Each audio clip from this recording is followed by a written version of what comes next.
Hey guys, welcome to another episode of TOG Vlogs. I'm sitting here with Juan Rivera today, and we are going to talk about NFTs, cryptocurrency, and real estate. Let's get started. You know, Taylor, this is a really exciting topic. It's still really new, and we're all learning about it, so I'm not an expert by all means, but it's exciting because I feel like real estate is due for a change, and where we're going with this is just going to completely revolutionize the industry. But before we even get started, what's an NFT? That's the million-dollar question, right? It's such a, when we talk to people in the industry or friends and family, everyone's like, what is an NFT? It's just such like a weird topic. It's almost like it's like the dark space that nobody wants to talk about. But an NFT stands for non-fungible token. Fungible using the word replaceable, non meaning non-replaceable. To understand that, think of it like you're purchasing the Statue of David, right? It's not a replaceable thing. First of all, you can't purchase the Statue of David, but even if you could, there's one of a kind. Yeah. Our t-shirts, our clothing that we're wearing, for the most part, are replaceable items. As long as you got, or I got, this same shirt in the same size, same color, and it fit the same, we consider that replaceable. That's the value to it. And to understand the token element of it, you just have to understand the blockchain, which, you know, we'll dive into, and I think that's another space that, you know, people sometimes overcomplicate, but, you know, we'll make it very open, easy to understand for what it is, and yeah, excited to go into it. You know, Taylor, most people associate the blockchain to cryptocurrency, right? Mm-hmm. So when you say blockchain, everyone thinks, Bitcoin, Ethereum, and some of the other ones that are out there. But what makes the blockchain unique is that it's a distributed ledger system, right? And it's decentralized, so it doesn't live in one area.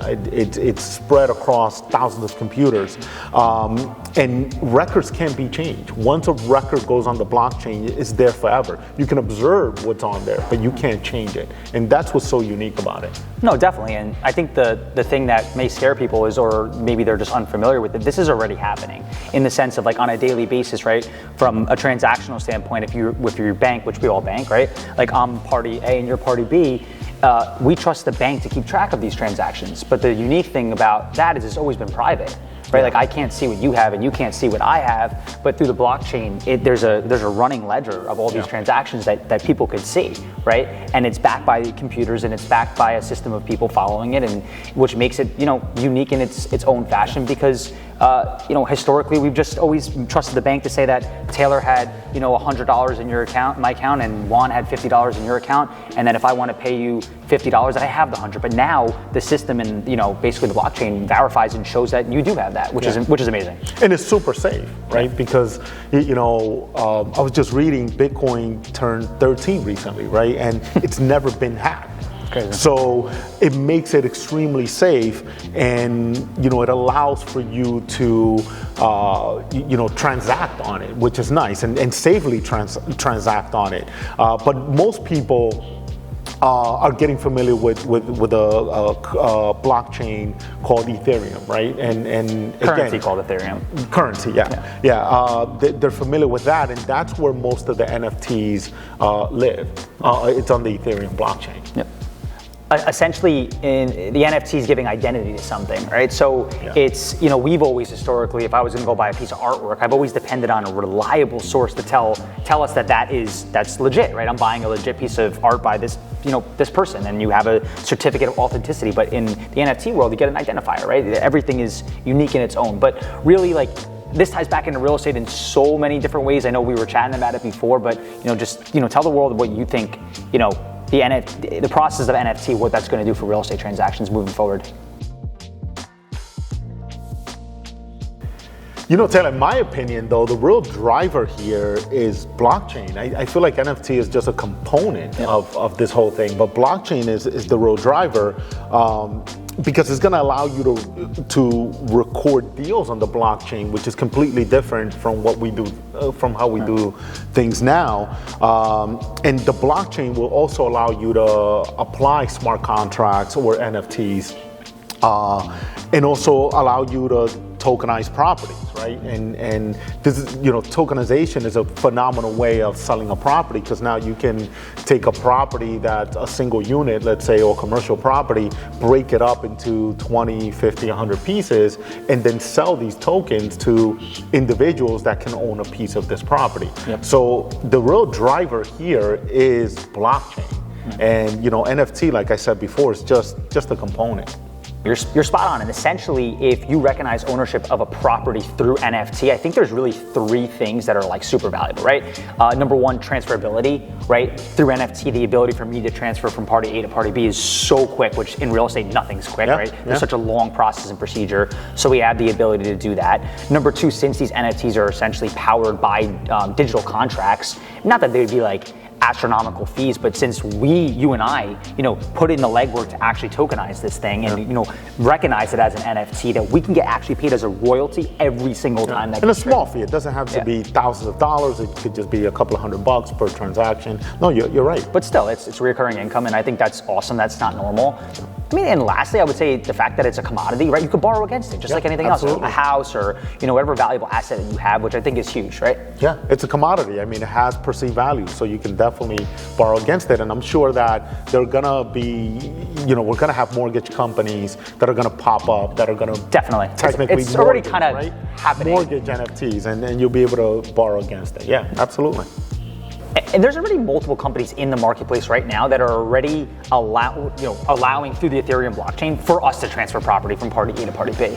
Yeah, I mean, not that many have been done. I think last year 1 or 2 transferred. I think this year is going to be the year of that. And I think you're going to see more. I think that there are about a good dozen of properties that are either in contract already or going to start transferring. But I think that's the big question too that people are asking themselves, like, how do you do that? How do you sell a property through an NFT?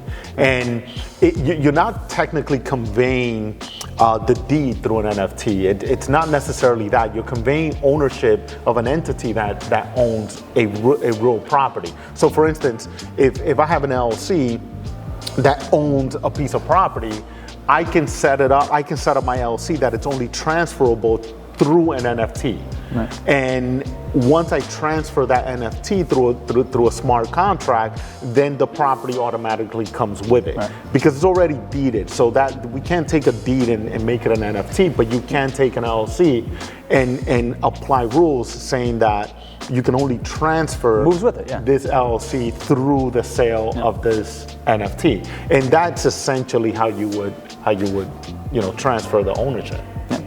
Yep, and with tokenization, as you were touching on before, we both touching on before, it opens up like a whole investment opportunity, right? Yeah, like absolutely. If people are buying a property and you want to, have 20 people go in, you could basically have 20 different people have 20 different NFT tokens through that property, and it's almost like crowdfunding, right? And have ownership, which I think is like super cool, and I think that's a whole other element that we could dive into and talk about. Yeah, there's different components to that because now SEC is involved, so that's a whole. We can have a whole different segment covering baseline. that. This is baseline. Yeah. But yeah, no, I think it's like I said before, it's going to revolutionize real estate and how we do things, from title insurance to how transactions are recorded at the county level, etc. I mean, there's just so many changes that can come with this that makes it all exciting. And we're still learning. We're still not experts, obviously, and it's hard to say where this is going to go in 5 years. And I think it's also going to open up business opportunities for people, right? Because these things obviously are going to come and create problems that companies are going to have to come in and resolve, right? Yeah. So, I'm really excited about this, and I can't wait to see where this is going to take us. Absolutely. I just think that the important thing was just educating and teaching the world that NFTs aren't just a fancy picture of an ape selling for $200 million on the internet, and it's a real thing happening behind the scenes. And I think real estate's going to intertwine with that, and we're going to see a lot of changes over the next 5-10 years, and it's going to happen rapidly. Absolutely, and every realtor should get familiar with cryptocurrencies, right? Because we're seeing a lot of that happening. We're seeing sales happening in real time with crypto to dollar exchange. So that's also happening. Well, you got to also just briefly think about, right? Like the consumer base who's really educated on this the most is probably the next generation, right? And that's going to access just an opportunity for them to create wealth for themselves. And that's what they're going to grow up being familiar with and how they're going to want to transact. So if I was a broker or real estate agent and today, you'd be foolish not to want to learn about it, because you'll be very surprised I think think 10 to 20 years, how big it really gets and how normal it will be. I don't even think it's that far out. I think I'm being conservative. I think 3 to 5 years. I mean, if you think about it now, right, you have an entire new pool of buyers because now you have these NFT and crypto millionaires, billionaires, right, that are coming out to buy property. So we have to speak their language and have to have at least a basic understanding of what this all means and how does it apply to real estate. So looking forward to see where this thing goes. Thank you. I appreciate your time. Guys, as always, thank you for tuning into another episode of TLG Vlogs. If you find this information valuable, helpful, please hit the like button, hit the subscribe button, and as always, see you guys next week. Bye.